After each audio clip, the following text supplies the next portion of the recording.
I always love those moments where a main character gets pushed to their limit and stays in control, like they're thrown from the frying pan into the fire, but actually, that's where they keep their gun.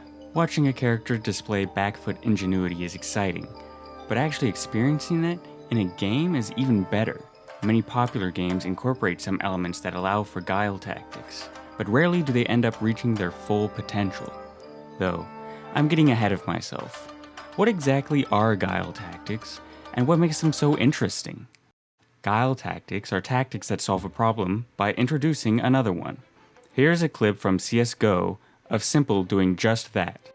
Goes to check the window. This is all about timing. Nitro does have a Molotov and another smoke, so it could be really rough for Simple to actually get through this. He's going to throw the AWP in. Oh my god! Simple, what is happening? By getting rid of his op, he causes himself a problem. He's lost his most powerful weapon, but this odd act buys him a fraction of a second to get the jump on his opponent, which solves the bigger problem of finding a way to clutch the round. It's unexpected, electric, and I want more. But how? How do you build a game to encourage guile tactics? Well, for that, you'll have to allow for a bit of a shift in perspective. What's curious is that the preconditions for guile tactics are the same as the conditions for a good story: interesting obstacles. Here's an example that shows my point. A primitive story would follow the advice, have a beginning, middle, and end. Bowser kidnaps the princess, Mario goes to the castle, Mario rescues the princess. But this is too short and uninteresting, so you need to add some intermediate steps. Mario tries to go to the castle, but there's a wall, so he goes to buy a hammer to break the wall. Then he breaks the wall and goes to the castle, and so on. See, the problem here is that obstacles by themselves don't automatically make a story more interesting, and the same is true for games. A game without interesting challenges is just a boring list of tasks.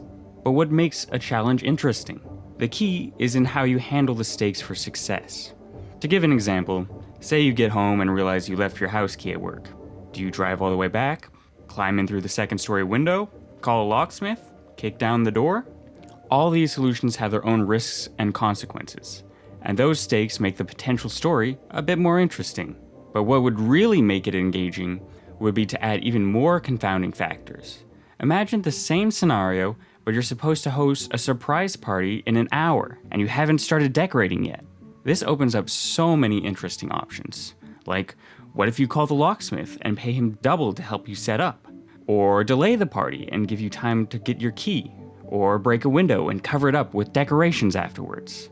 These are all examples of what I like to call linked stakes, where the stakes of one problem influence the solution to another. So to bring this back to guile tactics, in order to solve a problem by causing another problem, you need to have linked stakes. Cool. Now how do you do that? Well, that's for part 2.